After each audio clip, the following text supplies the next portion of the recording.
ಉದ್ಯೋಗ ಒಂದು ಯೂಟ್ಯೂಬ್ ಚಾನಲ್ಗೆ ಸ್ವಾಗತ. ಯಾರೆಲ್ಲ ನನ್ನ ಚಾನಲ್ಗೆ ಸಬ್ಸ್ಕ್ರೈಬ್ ಆಗಿಲ್ಲ ದಯವಿಟ್ಟು ಸಬ್ಸ್ಕ್ರೈಬ್ ಆಗಿ.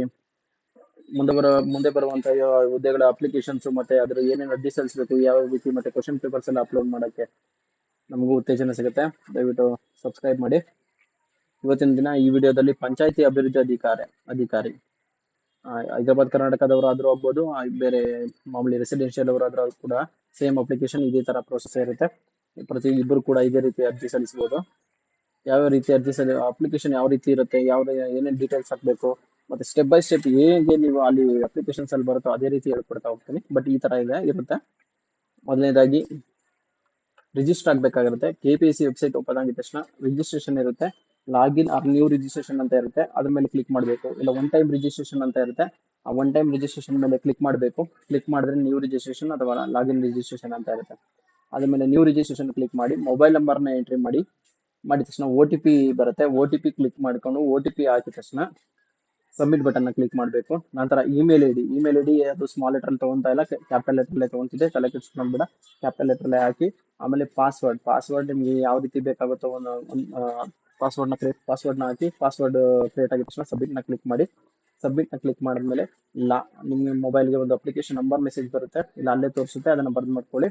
ತದನಂತರ ಅಪ್ಲಿಕೇಶನ್ ಮೇಲೆ ಲಾಗಿನ್ ಮೇಲೆ ಕ್ಲಿಕ್ ಮಾಡಿ. ಲಾಗಿನ್ ಮೇಲೆ ಕ್ಲಿಕ್ ಮಾಡಿದ ನಂತರ ಲಾಗಿನ್ ಅಲ್ಲಿ ಕ್ಲಿಕ್ ಮಾಡಿದ ತಕ್ಷಣ ನೇಮ್ ಕೇಳುತ್ತೆ. ನೇಮ್ ಫಿಲ್ ಮಾಡಿ. ನೇಮು ಇಲ್ಲಿ ತೋರಿಸ್ತಾ ಹೋಗ್ತೀನಿ ನೋಡಿ. Full name SLC marks card ಅಲ್ಲಿ ಹೇಗಿದೆಯೋ ಹಾಗೆ ಫಿಲ್ ಮಾಡ್ತಾ ಹೋಗಿ. ಆಮೇಲೆ ಅಪ್ಲಿಕೇಶನ್ ಫಿಲ್ ಮಾಡೋಕ್ಕಿಂತ ಮುಂಚೆ ಅಪ್ಲಿಕೇಶನ್ ನ ಕ್ಯಾಪಿಟಲ್ ಲೆಟರ್ ಅಲ್ಲಿ ಫಿಲ್ ಮಾಡಿದ್ರೆ ತುಂಬಾ ಒಳ್ಳೇದು. ಸ್ಮಾಲ್ ಲೆಟರ್ ಅಲ್ಲಿ ಫಿಲ್ ಮಾಡಿದ್ರೆ ನೀವು ಅಪ್ಲಿಕೇಶನ್ ಕೂಡ ಅದೇ ತರ ಬರುತ್ತೆ, ಆಮೇಲೆ ನೀಟಾಗಿ ಇರೋದಿಲ್ಲ. ಅಪ್ಲಿಕೇಶನ್ ಕ್ಯಾಪಿಟಲ್ ಲೆಟರ್ ಅಲ್ಲಿ ಫಿಲ್ ಮಾಡಿದ್ರೆ ಮತ್ತೆ ದೊಡ್ಡ ಅಕ್ಷರಗಳಲ್ಲಿ ಮಾಡಿದ್ರೆ ಒಳ್ಳೇದು. ಫುಲ್ ನೇಮ್, ಆಮೇಲೆ ತಂದೆ ಹೆಸರು, ಫಾದರ್ ನೇಮ್, ಮದರ್ ನೇಮ್, ತಾಯಿಯ ಹೆಸರು, ಆಮೇಲೆ ಜೆಂಡರ್ ಹೆಣ್ಣು ಅಥವಾ ಗಂಡು, ಆರ್ ಯು ಮ್ಯಾರಿಡ್ ಅಂತ ಇದೆಯಲ್ಲ, ಆರ್ ಯು ಮ್ಯಾರಿಡ್ ಅನ್ನೋ ಜಾಗದಲ್ಲಿ ಹಸ್ಬೆಂಡ್ ಆರ್ ವೈಫ್ ನೇಮ್ ಹಾಕ್ಬೇಕಾಗತ್ತೆ. ಅಪ್ಲಿಕೇಶನ್ ಅಲ್ಲಿ ಪ್ರಿಂಟ್ ಆಗ್ಬೇಕಾದ್ರೆ ತಲೆ ಕೆಡಿಸ್ಕೊಂಬಿಡಿ, ಅದು ಎಸ್ ಅಂತ ಮಾತ್ರ ಬರ್ತಾ ಇದೆ.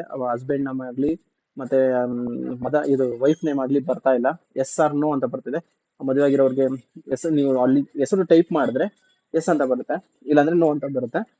ಆಮೇಲೆ ತದನಂತರ ಡೇಟ್ ಆಫ್ ಬರ್ತ್ ಹಾಕಿದ ನಂತರ ಮೊಬೈಲ್ ನಂಬರ್ ಎಂಟ್ರಿ ಮಾಡಿ. ಇಮೇಲ್ ಐಡಿ, ಲ್ಯಾಂಡ್ಲೈನಿನ ಅವಶ್ಯಕತೆ ಇರೋದಿಲ್ಲ. ಇಮೇಲ್ ಐಡಿ ಮಾತ್ರ ನೀಟಾಗಿ ಹಾಕಿ. ತದನಂತರ ಪರ್ಮನೆಂಟ್ ಅಡ್ರೆಸ್ ಮತ್ತೆ ಕರೆಸ್ಪಾಂಡೆನ್ಸ್ ಅಡ್ರೆಸ್ ಎರಡಿರುತ್ತೆ. ಪರ್ಮನೆಂಟ್ ನೀವು ಬೇರೆ ಹಾಕೋದಾದ್ರೆ ಬೇರೆ ಹಾಕಿ, ಇಲ್ಲ ಪರ್ಮನೆಂಟ್ ಅಡ್ರೆಸ್ ಒಂದೇ ಹಾಕ್ಬಿಟ್ಟು ಟಿಕ್ ಮಾರ್ಕ್ ಆಪ್ಷನ್ ಇರುತ್ತೆ, ಟಿಕ್ ಮಾರ್ಕ್ ಮಾಡಿ ಎರಡು ಕಡೆನೂ ಕೂಡ ಬಂದು ಕೂತ್ಕೊಳ್ಳುತ್ತೆ. ಆಮೇಲೆ ತದನಂತರ ಕ್ಯಾಟಗರಿ ಸರ್ಟಿಫಿಕೇಟ್ ಅಲ್ಲಿ ಕ್ಯಾಸ್ಟ್ ಸರ್ಟಿಫಿಕೇಟ್ ನಂಬರ್ ಎಂಟ್ರಿ ಮಾಡಬೇಕಾಗತ್ತೆ.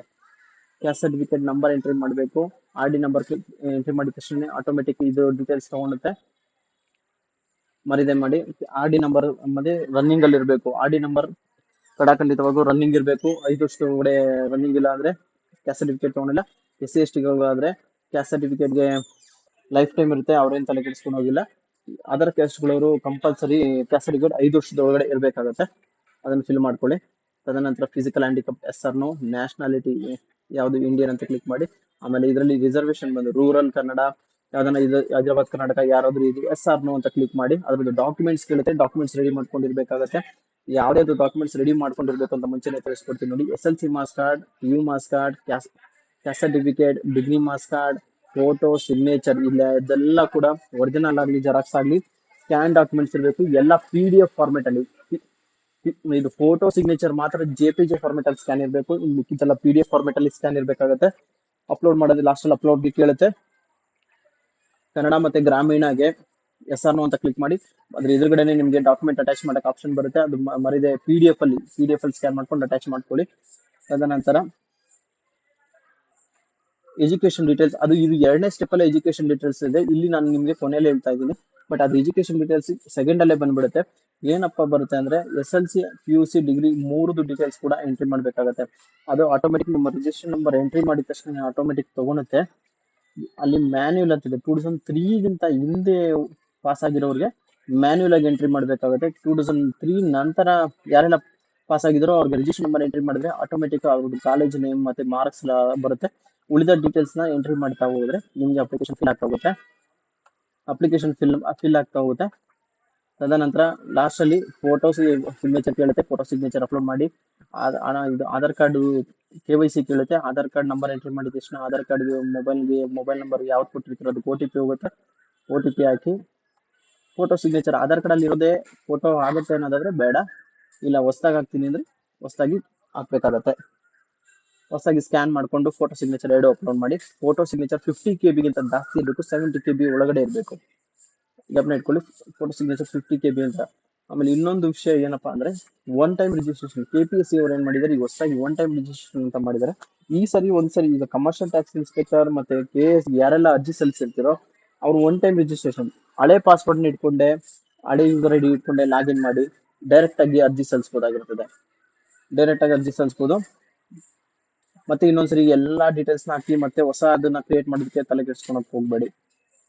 ಡೈರೆಕ್ಟ್ ಆಗಿ ಹುದ್ದೆ ಅರ್ಜಿ ಸಲ್ಲಿಸಿ ಅಂತ ಇರುತ್ತೆ, ಹುದ್ದೆಗೆ ಅರ್ಜಿ ಸಲ್ಲಿಸಿ ಕ್ಲಿಕ್ ಮಾಡಿ, ಕೆಳಗಡೆ ಕನ್ಫರ್ಮ್ ಅಂಡ್ ಪೇ ಅಂತ ಇರುತ್ತೆ, ಪೇ ಮಾಡಿ. Thank you. ಯಾರೆಲ್ಲ ನನ್ನ ಚಾನಲ್ಗೆ ಸಬ್ಸ್ಕ್ರೈಬ್ ಅಲ್ಲ ದಯವಿಟ್ಟು ಸಬ್ಸ್ಕ್ರೈಬ್ ಮಾಡಿ.